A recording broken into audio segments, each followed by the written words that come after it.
আমার সম্পর্কটা, আমার সংসারটা গুয়ের মতন হয়ে গেছে। এটা এটা এটা আমি যতই মানে বাড়াবাড়ি করতেছি, এটা নিয়ে যতই চেষ্টা করতেছি, মানে অত এটা থেকে গন্ধ ছড়াইতেছে, মানে এটা নষ্ট হইতেছে। এখান থেকে আমি কোনো ভালো ফিডব্যাক পাইতেছি না। আর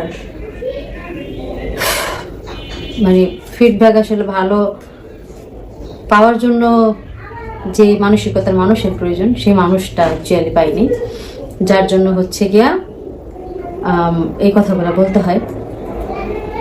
প্রথমত হইল মানে ও যে কথাগুলো বলে, আপনাদের ভাইয়া আজকে দেখলাম সকালবেলা মেবি একটা ভিডিও ছাড়ছে, সকালে না দুপুরে যাই হোক ছাড়ছে, আজকে ছাড়ছে আর কি, দেখলাম সেটার মধ্যে মানে সে এটা প্রুফ করার চেষ্টা করতেছে যে সে হচ্ছে আমাকে ছাড়াই তাল গাছে উঠে গেছে, আমি তার লাইফে আমার কোনো কন্ট্রিবিউশন নাই। এটা বোঝানোর জন্য হচ্ছে সে ওই মানে অনেক আগের ক্লিপগুলো ছাড়ছে, যে সে কখন মনিটাইজেশন পাইছে, কখন সে প্রথম মাসের টাকা ইনকাম করছে, কখন সে আমাকে বিয়ে করছে, কতদিন আগে কি হয়েছে, মানে এগুলো সে প্রমাণ করার জন্য হচ্ছে গিয়ে সকালবেলার এই ভিডিওটা করছে। প্রথমত প্রমাণে কোনো কিছু আসে যায় না। যারা ওরে দেখতেছে, যারা আমারে দেখতেছে, যারা ওরে চেনে, যারা আমারে চেনে, তারা সবাই খুব ভালো করে জানে কার জন্য কি হয়েছে, সবাই জানে। মানে এটার জন্য এক্সট্রা করে কিছু বলা লাগবে না। ওই যে দেখাইলো যে আমার ভাইয়ের মিমের সাথে যখন আমার ভাইয়ের কাবিন হয় তখন সে ছিল, তো তখন তার সাথে আমার বিয়ের কথা, আমার সাথে যদি তার বিয়ের কথা না হইতো সে কখনোই ওই বাড়িতে যেতে পারতো না। এটা সবাই মাথায় রাখা উচিত। আমার ফ্যামিলির এত মানুষকে তার দেখাইতে পারতো না, তাই না? যাই হোক, এই বিষয়গুলো নিয়ে আমি আসলে ইন্টারেস্টেড না কথা বলতে। আমার মূল পয়েন্ট অন্য জায়গায়। এটা আমি জাস্ট বলার জন্য বললাম যে আজকে সকালবেলা ভিডিওটা ছাড়ছে, সেখানে সবাই এটা দেখার জন্য অনুরোধ করছে যে সে অ্যাকচুয়ালি আমাকে দিয়ে তার কোনো সফলতা আসে নাই, তার সফলতা সে নিজে আনছে, এটাই সবাইকে বুঝাইতে চাইছে। আর গতকালকে হচ্ছে যেটা বলছে যে আমি হচ্ছে তাকে মানে সবসময় চাই যে সে ইউটিউবিং না করুক, এটা আমি চাইতাম আমার বিয়ের আগে। আমার বিয়ের পরে আমি কখনোই এটা চাইনি যে সে ইউটিউবিং না করুক, কারণ বিয়ের পরে তো সে কোনো কর্মই করে না, তাই না? তো বিয়ের পরে যদি সে কর্ম না করে তাহলে সে আমাকে খাওয়াবে কি?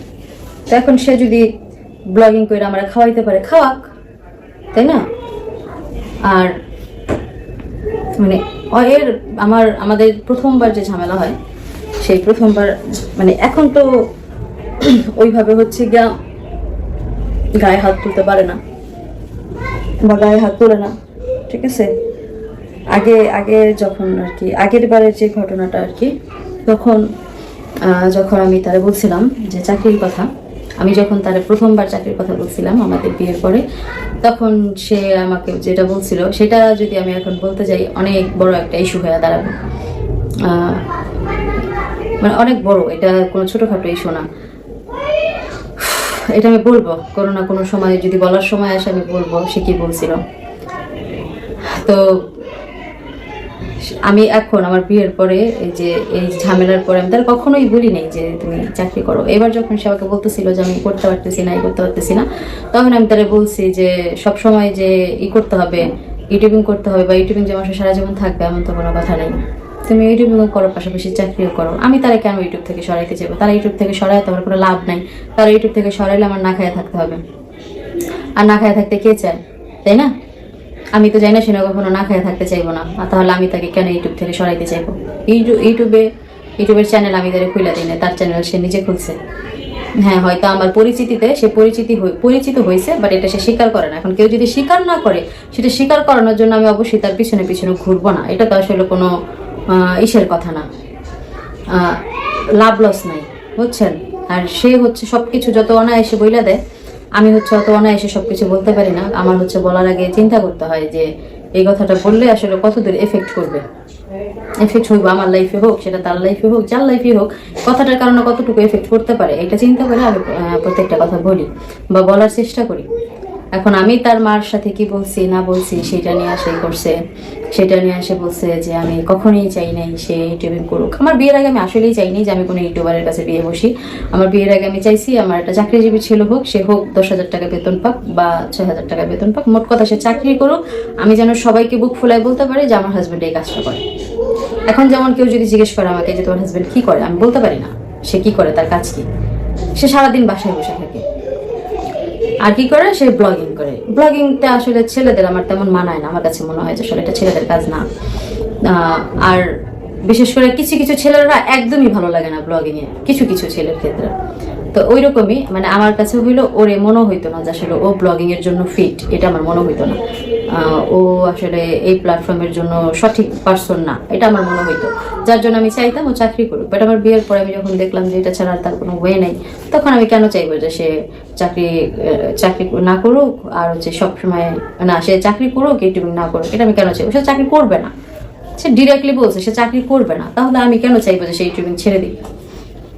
এখন আরেকটা কথা হইল যে সে আমি আসার সময় সে কি করছে, সে আমারে বলছে শারমিন থাকো, শারমিন থাইকা যাও, শারমিন থাইকা যাও, ঠিক আছে। এখন সে আমারে জোরাজুরি করে নাই আমার ব্যথার কারণে, এটা যতটা সত্যি আবার এটাও সত্যি। সে আমারে বলছে যে তোর ব্যথা যেদিন তুই ভালো করতে পারবি সেই দিন আমার বাড়িতে আসবি, তোর মা যদি বলে আমি তোরে কেন বের করছি তুই কবি যে তোর এই বিষ ব্যথার লেগে আমি তোরা বাইর করে দিছি, যেদিন তোর ব্যথা ভালো হইব ওই দিন তুই বাড়িতে ঢুকবি, তার আগে তুই আমার বাড়িতে ঢুকবি না, এই কথাও সে বলছে। আবার আসার সময় যখন তার রাগ পড়ে গেছে তখন সে আমাকে বলছে, কিন্তু সে আমার গায়ে টাচ করে নাই। মানে ওই একটা রিকোয়েস্ট করা থাকে না যে আমি আমার বউরে ঘর থেকে বের হইতে দিব না, সেটার জন্য দরজা ধরে রাখা বা বউরে হাতে পায়ে ধরে রাখা বা বউর ব্যাগ রাইখা দেওয়া, মানে এই ধরনের কিছু করে না। বাট সে আমাকে বলছে শারমিন যাইও না, এটা কিন্তু ঠিক হইতেছে না, এটা কিন্তু ঠিক হবে না, এটা কিন্তু এই সময়ের জন্য সঠিক না, অনেক কাকুতি মিনতি করছে, কিন্তু ওইটা সে করে নাই। প্লাস আমাকে বের করে দেওয়ার আগে সে আমাকে এই কথাগুলো বলছে।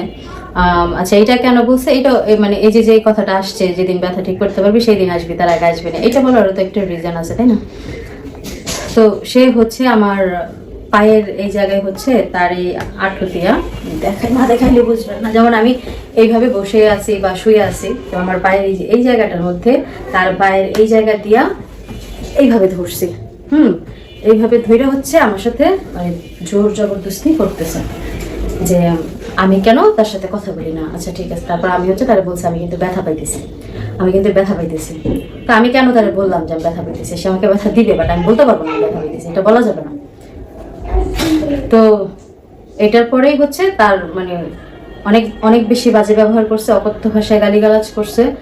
মানে আমার জায়গায় যদি অন্য কোনো মেয়ে থাকতো ওই মুহূর্তে হয় ওর মাথা ফাটাই দিত, না নিজে মরে যেত, মানে এত অকথ্য ভাষায় গালাগালি করছে। তারপরও আমি আমার মুখ দিয়ে কোনো সাউন্ড বের করিনি। এখন আমি কেন মুখ দিয়ে সাউন্ড বের করতেছি না, এটাও কিন্তু অনেক বড় একটা ইস্যু হয়ে দাঁড়াইছে তার কাছে। তো এই ইস্যুর কারণে সে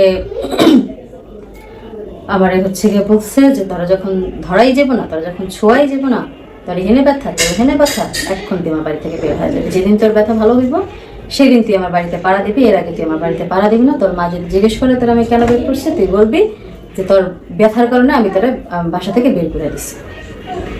তো এই কথার পরেই হচ্ছে আমি আমার ব্যাগ ট্যাগ সব প্যাকিং করছি। তারপরের ইতিহাস আপনারা দেখছেন, তারপরেরটা আপনারা জানেন। পরে যখন তার মেজাজ ঠান্ডা হয়েছে সে আমাকে রিকোয়েস্ট করছে থাকার জন্য, বাট আমি থাকিনি, আমি চলে আসছি। এখন আমি এখানে আসি, আমার বাবার বাড়িতে আসি, বাবার বাড়িতে থাকবো, সময় যাইতে থাকুক। যদি কখনো সিচুয়েশন এরকম নর্মাল হয়, মানে সে যেটা বলছে ভাই কেউ কখনো বিয়ে করার আগে ওই মাংস পোলাও খাওয়ার নিয়ে বিয়ে বসানো, যে আমি এর কাছে বিয়ে বসে মাংস পোলাও খাবো। সবাই ডাল ভাত মোটা কাপড়ের পরিকল্পনা করে বিয়ে করে, যে মোটা ভাত মোটা কাপড়ে যেন আমার সারাটা জীবন যায়। এই চিন্তা করেই মানুষ সংসার করতে যায়, ওইভাবে মানুষ থাকে। আর আমি ওই ইন্টেনশন নিয়ে গেছি।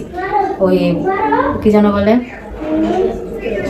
গোস পোলাও আমি খাই না, সেটা ওই গোস পোলাও আমার পছন্দ না, এগুলা হেলথ পছন্দ। বিরিয়ানি পোলাও, সে বললো তার 16 ডিসেম্বরের জন্মদিন ছিল, তার জন্মদিন উপলক্ষে আমি ঘরের মধ্যে বিরিয়ানি রান্না করছি, ওর আব্বা আম্মা আসছে তাদেরকে খাওয়াইছি, বাট ও নিজে খায় নাই, কারণ ওর আমার সাথে ঝামেলা চলতেছে, ও নিজে খায় নাই। আমি ওর কোনো গিফট দিতে পারি নাই। আমার আমার কোনো কিছু দেওয়ার অপশন ছিল না। আমি হচ্ছে ওর জন্য আমার কাছে যেহেতু টাকা ছিল না, আগের দিন যে মার বাসায় আসলাম 15 ডিসেম্বরে যে মার বাসায় আসছিলাম, সে আপনাদেরকে ভিডিওতে দেখাইছে যে কি যেন আমি বাসায় নাই, সে তালাক কইলা বাসায় ঢুকছে, এরকম কিছু। তো ওই দিন আমার মার বাসায় আসছিলাম, মা দেখতেছে ঝামেলা চলতেছে, তারপরেও মারে যখন বললাম যে আগামীকাল ওর জন্মদিন, আমার মা আমাকে 500 টাকা দিছে, যে টাকাটা নিয়ে যাও, ও যদি কিছু খাইতে চাও ওরা খাওয়াইছে। তো আমি যাওয়ার সময় একটা কেক নিয়ে গেছি, যাওয়ার সময় 3টা চকলেট নিয়ে গেছি, তারপর হচ্ছে চিলি চিকেন নিয়ে গেছি, লুচি নিয়ে গেছি, এগুলো তার জন্য নিয়ে গেছি। নিয়ে যাওয়া তারপর দিছি, দেওয়ার পরে সে চিলি চিকেনটা আর হচ্ছে লুচিটা খাইছে, বাট ওই কেকটা সে কাটে নাই, ওই কেকটা সে কাটবে না। এটা যদিও সে বলে নাই, কিন্তু সে ব্যবহারে ওইটাই দেখাইছে। তো আমি ভাবলাম যে খুব ছোট্ট একটা কেক, এতটুকু একটা কেক আমি 180 টাকা দিয়ে কিনছিলাম আর কি, বার্থডে কেকই, তবে খুবই ছোট, এতটুকু একটা কেক। যেহেতু টাকা কম ছিল, আর এত টাকা, এই টাকার মধ্যে আবার আমার কাছেও কিছু টাকা ছিল, সেই টাকা দিয়ে অনেক দামি দামি কিছু চকলেট নিয়ে গেছিলাম, কারণ ওরা সবাই অনেক চকলেট পছন্দ করে, চকলেট আইসক্রিম এগুলো অনেক বেশি পছন্দ করে। তো ভাবলাম চকলেট নিয়ে গিফট দিই, আর হচ্ছে গিয়ে ওই বার্থডের জন্য একটা ছোট কেক নিয়ে যায় যাতে কাটতে পারে, এত কিছুর মধ্যেও নিয়ে গেছে। বাট সে সেটাকে অ্যাকসেপ্ট করে নাই, সে বাসা থেকে বের হয়ে গেছে। আমার বান্ধবীও গেছে, দেখছেন, মানে এই জন্যই ডাকাইছি যে একজন মানুষের সামনে যেন মিসবিহেভ না করে বা কেকটা যেন কাটে, ওই ইন্টেনশন নিয়েই আমি মনিয়ার আম্মুকে ডাকাইছিলাম। মনিয়ার আম্মু গেছিল, তো পরে হচ্ছে চিন্তা করলাম যে আমার শ্বশুর শাশুড়িও আসবে, একসাথে বৈশা কথা বলে এটা সমাধান করে ফেলবো আজকেই। তো সেটা হয় নাই, সে বাসাতেই আসে নাই, সারাদিনে বাসায় আসে নাই। পরে যে বিরিয়ানি রান্না করছে সেটা আমার শ্বশুর শাশুড়ি খাইছে, পরে মনিয়ার আম্মু খাইছে। তো পরে হচ্ছে রাতের বেলা সে বাসায় আসছে, আমি 10টার দিকে না 9:30টার দিকে সে বাসায় আসছে। বাসায় আসার পরে আমি তারা জিজ্ঞেস করলাম যে খাবার গরম করে দিব, সে বললো না, সে খাবে না। কেন খাবে না, কেন, কি খাইছো? সে মানে তার মুখে যা আসলো তাই বললো, যে মদ খাইছি, গাঁজা খাইছি, মানে আরো যে নেশাগুলা মানুষ করে ওগুলার নাম বললো, যেগুলা খাইছি, এখন আর আমি কিছু খাবো না। পরে আমার হচ্ছে খারাপ লাগছে, কারণ আমার যতটুকু সামর্থ্য ছিল ততটুকুর মধ্যে আমি তোমার জন্য করছি, বাট তুমি সেটা অ্যাকসেপ্ট করলো না। আমার মন খারাপ ছিল, আমি আর তার সাথে কোনো কথা বলি নাই। তো প্রতিদিনের মতো সে এক রুমে, আমি আরেক রুমে ঘুমাই আসছিলাম। তো সকালবেলা ঘুম থেকে ওইটা যাতে তার মন খারাপ না হয়, বা সে যেন এটা আমাকে বলতে না পারে যে খাবার কেন বানাস নাই, বা আমি বাসি খাবার খাবো না, এই ধরনের অনেক কথা বলতে পারে। মানুষের যখন মাথায় রাগ থাকে তখন সে কিন্তু তার অনেক খুঁত ধরার চেষ্টা করে, তো ওইটা যেন না করতে পারে সেজন্য আমি হচ্ছে গিয়ে সকালবেলা ঘুম থেকে ওইটাই ভাত রান্না করছি, তারপর হচ্ছে আলুর দম বানাইছি, ডাল ছিল সেটা গরম করছি, তারপর যে বিরিয়ানি ছিল সেটা গরম করছি। আর আপনাদের ভাইয়া যে বলছে যে আমি রান্না বান্না বন্ধ করে দিচ্ছি, কখনোই না। আমি যতদিন ছিলাম প্রতিদিনই রান্না হয়েছে, প্রতিদিন রান্না হয়েছে। হয়তো মাঝখানে যেমন ধর আজকে রান্না করছি সেটা শেষ হয় নাই, আগামীকালকেও ছিল, তো আগামীকালকে আর নতুন কিছু রান্না করিনি, ওটা শেষ করে দেন আবার আরেকটা খাবারের দিকে গেছি। আজান দিতেছে, আজানের শেষে কথা বলি। তো আজান হচ্ছে শেষ হইতেছে চারিদিকে, 2টা আজান শেষ হওয়ার পর আমি ক্যামেরাটা অন করলাম আর কি। তো কিছুক্ষণের মধ্যে আবার নামাজটা পড়তে হবে, ভাবলাম যে কথাটা শেষ করেই তারপর নামাজটা পড়ি। আর যে কথাগুলো বলতেছিলাম সেটার আমার লাইন ভুলে গেছি, আমার এরকমই হয়, কি বলছি মনে নাই এখন। এখন আবার শুরু করি। সেটা হচ্ছে আমি এখানে আসছি, আসার পরেও সে আমার মানে আসার আগেই ফোন দিছে। আমি রাস্তায় যখন ছিলাম তখন মার কাছে ফোন দিছে যে আপনার মেয়ে আমার সাথে রাগ করে চলে গেছে। তো মা হইলো কি বলছে সেটা আমি মারে জিজ্ঞেস করি নাই, শুনলাম আর কি। মা বললো যে রাস্তা আমার ফোন দিয়েছিল, আসার পরে জিজ্ঞেস করলো কি হয়েছে, কেন আসলে বা কি আসার বিষয়, এতদিন তো যা হইতেছিল নিজেরা সমাধান করার চেষ্টা করলে, হঠাৎ করে কেন চলে আসলে। তো আমি ওইভাবে কিছু বলিনি। আমি বলছি মা আমার এই প্রশ্নগুলো করে বিভ্রান্তি করো না, আমার অনেক খারাপ লাগতেছে মা। আমার মানে হয় না, মায়েদের দেখলে মেয়েরা এমনিতে ইমোশনাল হয়ে যায়। তো আমি ইমোশনাল হয়ে গেছি যে মা আমার একটু বাঁচতে দাও, আমি একটু বাঁচতে চাই, আমার একটু শান্তিতে থাকতে দাও, আমার এই প্রশ্নগুলো করো না মা। তো মা আমার আর কোনো কিছু প্রশ্ন করে নাই, সে আমার মতো রাইখে দিছে, সে তার মতন আছে। এখনো মা সোফায় ঘুমাইতেছে আর আমি বেডরুমে বসে রয়েছি। তো এইভাবেই হচ্ছে গিয়ে দিন যাইতেছে। আসলে আমার এই সম্পর্কের ভবিষ্যৎ কি সেটা আমি জানি না, আমার এই সম্পর্কে আমি কতদূর টেনে নিয়ে যেতে পারবো সেটাও আমি জানি না, আদৌ নিতে পারবো কিনা। আর সে বলছে আমি গেলে যাব, না গেলে সে আমাকে কখনো নিতে আসবে না, এটাও কখনো পসিবল না। সে নিতে আসবে না, আমি সাইদে সাইদে তার কাছে যাব, এটা কখনোই সম্ভব না, এটা কখনো হবে না। আমি খাওয়া পড়ার অভাবে তার কাছে যাই নাই, তার কাছে গেছি আমি মানসিক শান্তির জন্য। সে যদি আমার মানসিক শান্তি না দিতে পারে, আমি তার কাছে কেন যাব, কেন থাকবো, কি করব যাইয়া, তাই না? একটা মেয়ের বাবার বাড়ির মানুষ, মা হোক ভাই হোক, কখনোই তাদের বোনকে বোঝা মনে করে কখনো বিয়ে দেয় না, বা